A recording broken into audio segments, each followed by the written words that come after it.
Grandes nomes como o Papa, por exemplo, são instrumentos de erro e de engano de muitas pessoas. O próprio Cristo deixa... Cara, se você estudar as palavras de Cristo, não tem como você errar. E é simples. Você não precisa fazer teologia, você não precisa ser... eu tive que estudar 4 anos aqui em Harvard para aprender sobre isso. Tive que falar hebraico, grego e inglês, espanhol. Não. Cara, as palavras de Cristo, elas são leves e pesadas ao mesmo tempo, e profundas.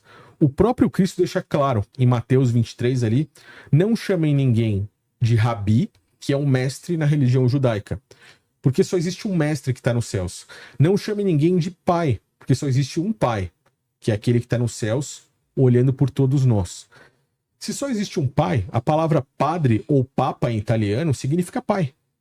Então, cara, se ele está falando que só existe um pai, que é aquele que está nos céus, por que você vai colocar um outro cara com um cargo eclesiástico aí, um cargo hierárquico, para falar, ele é o papa, ele é o pai, o padre, é um representante de Deus que está acima de mim, nesse mundo físico de forma espiritual? Não existe isso. Você está indo contra a palavra de Cristo.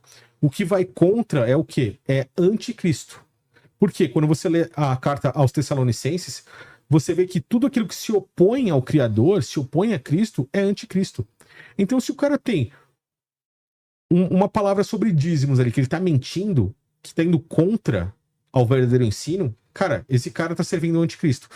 Se você tem uma religião que tá colocando um cara como um pai, um padre ou um papa, e Cristo falou para não chamar ninguém de pai, padre ou papa, que só existe um que tá nos céus, espiritualmente falando, porque a gente não tá falando de um pai físico. Sim. Você é pai, eu sou pai, fisicamente, dos nossos filhos. Sim. Não é disso que ele tá falando, ele tá falando no sentido espiritual, que é o que a religião te apresenta.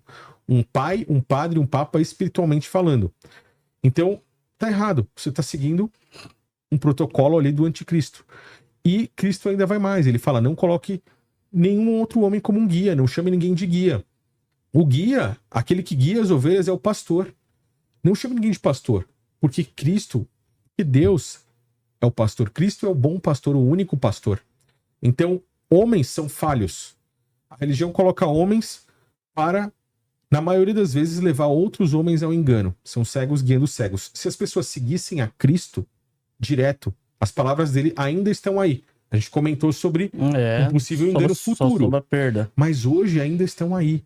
Hoje a gente ainda consegue achar. Hoje você consegue encontrar até o Códex, que foi encontrado lá quase que na época de Cristo, alguns anos depois de Cristo, né? 100, 200 anos depois ali. Então, você tem noção do que Cristo falou. Se você seguir o ensinamento dele, não tem falha. Agora, se você for seguir os ensinamentos de homens, de religião, que a maioria tem base em ganhar dinheiro, e só reforçando, galera, eu não tô falando que é ruim ganhar dinheiro, eu tô falando que usar o nome de Deus para ganhar dinheiro